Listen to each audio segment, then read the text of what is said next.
I'm Kerstin Forsberg. I'm a biologist and social entrepreneur, and I'm founder and director of the nonprofit Planeta Oceano that works in marine conservation in Peru.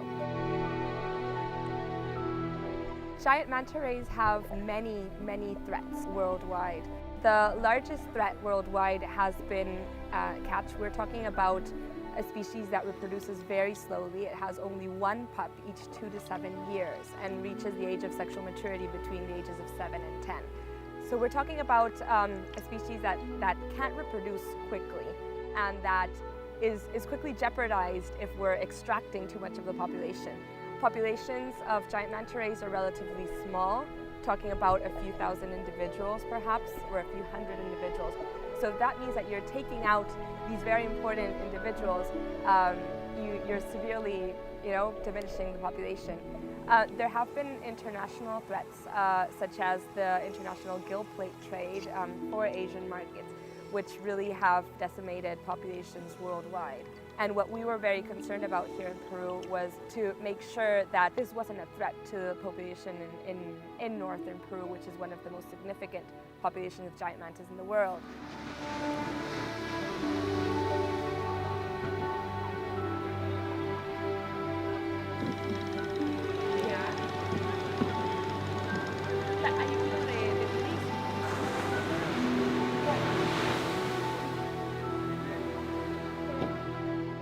Main threats include intentional catch, but also include bycatch. So this means that fishermen aren't intentionally capturing them, but they're still entangled in nets and they still die. Apart from that, mantas are also exposed, as many species in the water, to plastics, to microplastics. They filter feed, they filter zooplankton, and they're eating the zooplankton, but when they're eating the zooplankton, they're also eating microplastics if we have an ocean filled with microplastics. They're exposed to climate change. Any change in climate conditions will change the distribution, will change the currents of migratory patterns, of currents in the Peruvian waters. How big did it have to be?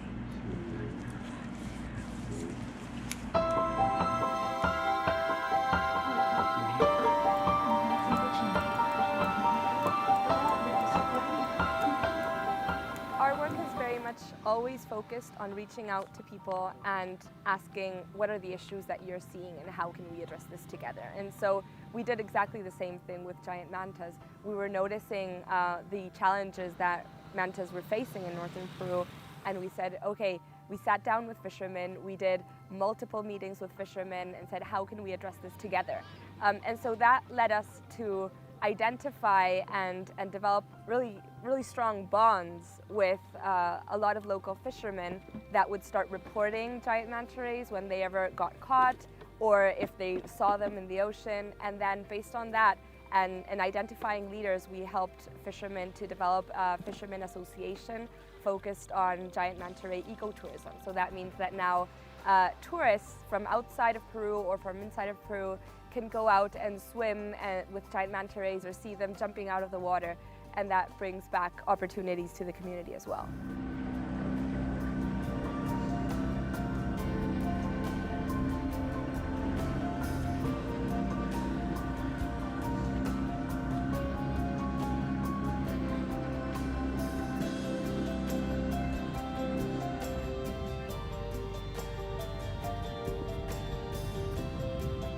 Just last week, for example, we had reports of giant mantas that had been harvested, and so they still are getting intentionally or incidentally entangled, and then the fishermen are still bringing them back. So despite that there is a lot of community engagement now, there is still so much that we need to do.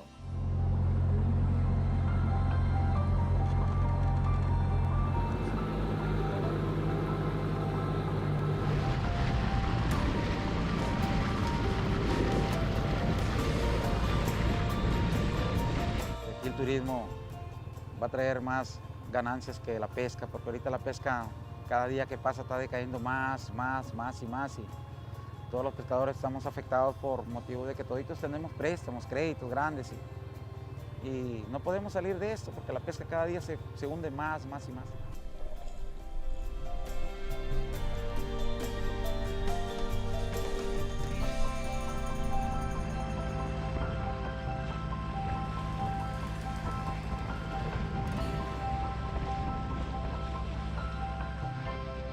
se me atrapa uno en la red, antes lo que hacía uno era agarrarle, meterle cuchillo, o chaparla, cazarla, amarrarle un cabo y transportarla para la orilla. Ahora no, ahora ya metemos cuchillo, pero para que ya se vaya viva, ya cortamos el material nosotros. A que a pesar de todo, no, se te enreda un animal de esos tan enormes que te destroza todito tu material. Sí. Pero como tienes el conocimiento y sabes que esto va a ser un futuro para el pescador, tienes que, caballero, nomás, sí, malograr tu material.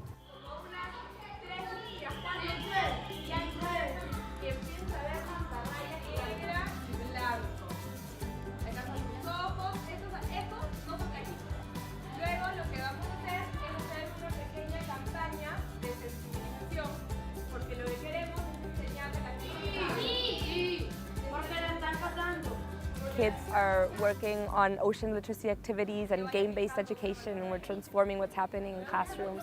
And then we're working also with youth and youth empowerment programs, and we have manta clubs in different schools. And we're really excited because our educational approaches have scaled up a lot in the last few years and gotten to reach international attention as well. So we're key partners, for example, with UNESCO on its global action program on education for sustainable development.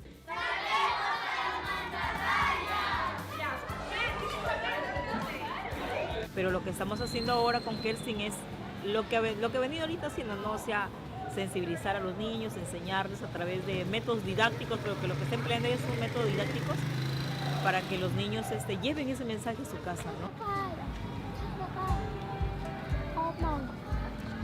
Mira, Ángel.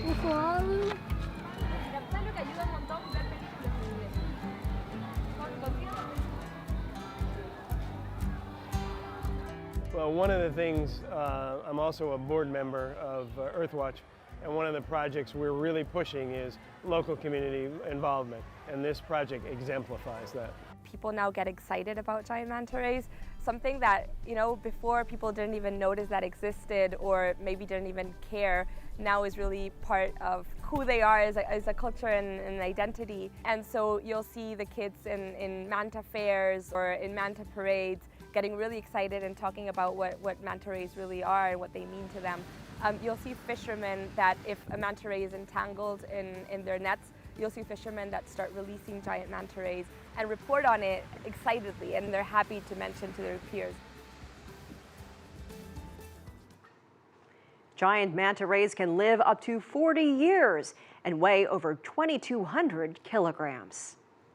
We'd love to have your input, so if you know someone who's helping change the world, drop us a line at an@cgtnamerica.com or tweet us at CGTN and tell us about a game changer you would like to see on the show.